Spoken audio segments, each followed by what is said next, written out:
453 కోట్లతో రిషికొండలో భవనాలు నిర్మించారని deputy CM Pawan Kalyan ఆరోపించారు. నిధులను గత పాలకులు దుర్వినియోగం చేశారని కూడా మండిపడ్డారు. ఇక రిషికొండలో మట్టితో కూడా వ్యాపారం చేశారన్నారు.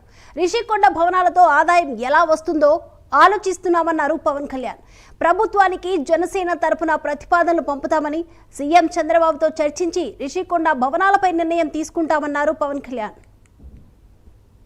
జనసేన శాసనసభ్యులందరితో కూర్చొని మొత్తాన్ని పర్యవేక్షణ చూసాం. లోపల చూస్తే అంటే ప్రాబ్లం ఏముందంటే కొత్త అది చాలా 454 కోట్లు పెట్టి కట్టారు. 69 ఎకరాలలో 7 బ్లాకుల్లో 7 బ్లాక్స్ 7 బ్లాక్స్ నిర్మాణానికి వాళ్ళు చేశారు.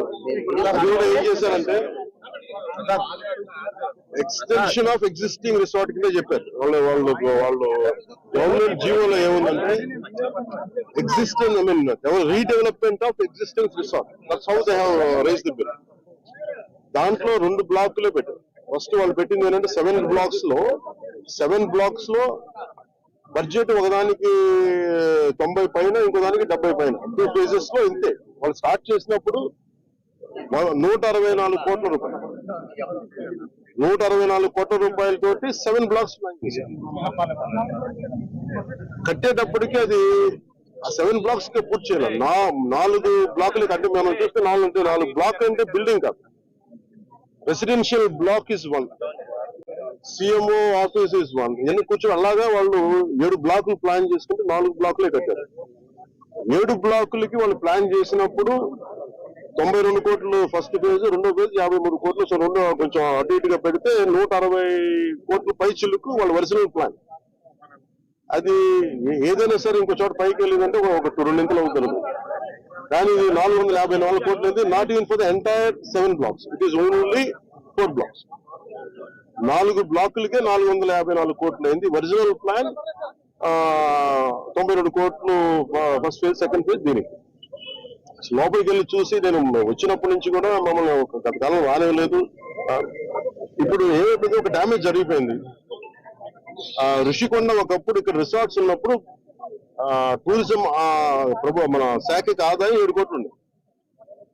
సో 7 కోట్ల ఆదాయం కోల్పోగా ఇప్పుడు అదనపు భారం 453 కోట్లు పడి ఇప్పుడు కరెంటు బిల్లు ఆదాయం మన సంవత్సరానికి కట్టాల్సిన ఇంకా ఉపయోగించకుండానే జస్ట్ అది లైట్లు వేసి అప్పుడప్పుడు ఏసీ ఆన్ చేయడానికి ఉట్టినే జస్ట్ ఆన్ చేసి ఆఫ్ చేయడానికి పనిచేస్తున్నది సక్రమంగా అనుకోవడానికి అది సంవత్సరానికి 1 కోటి రూపాయల పైన 15 లక్షలు అవుతుంది. దాని కూడా ఈ మెయింటెనెన్స్ వీటికి 1.5 కోటి అవుతుంది. Just mayor maintenance. ఇద్దరు 7 కోట్ల ఆదాయం.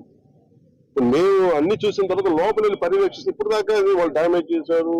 ఈ టాయిలెట్స్ ఎన్ని కోట్లు, టబ్బు ఇవన్నీ అయిపోయినాయి, ప్రజల్లోకి వెళ్ళిపోయినాయి. మా కుటుంబ ప్రభుత్వం నుంచి మేము PSC chairman, civil supplies minister Manohar గారితో, టూరిజం శాఖ మంత్రివర్గంతో అందరితో కూర్చున్నప్పుడు, మొత్తం అంటే జనసేన సభ్యులతో కూర్చున్నప్పుడు, శాఖ సభ్యులతో కూర్చున్నప్పుడు జరిగిన డ్యామేజ్ జరిగిపోయింది.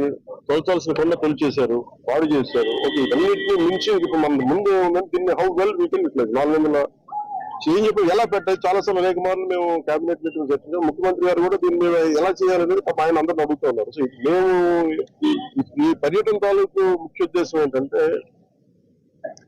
ఈ పర్యటన ద్వారా ఫస్ట్ మేము అసలు ఏం చేయాలనేది మాకు ఇండివిజువల్ కుటుంబ ప్రభుత్వం కాబట్టి జనసేన పార్టీ తరఫు నుంచి వాట్ ఈస్ అవర్ అంటే వాట్ ఈస్ అవర్ వ్యూ అనడానికి మనం ఇక్కడి నుంచి మంగళగిరిలో కూర్చోనో లేదంటే ఇంకా ఊళ్ళో కూర్చొని చేయడం ప్రత్యక్షంగా ఒకసారి ఫీల్డ్ విజిట్ చేస్తే వచ్చే పరిష్కారం వేరుంటుంది.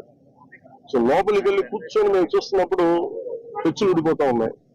ఆ సీఎంఓ ఆఫీస్ బ్లాక్ లో ఆల్మోస్ట్ వాళ్ళు ఎవరు పేషెంట్లు కూర్చునే ఆ పైకప్ పడిపోయింది, నీళ్లు లీక్ అవుతున్నాయి.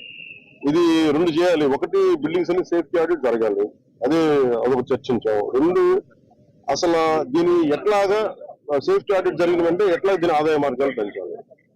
మీరు ఎవరైనా సరే వ్యాపారం చేద్దాం అనుకున్న వాళ్ళు కూడా గత ప్రభుత్వం ఏం చేసింది, అది వాళ్ళ ముఖ్యమంత్రి కార్యాలయం కింద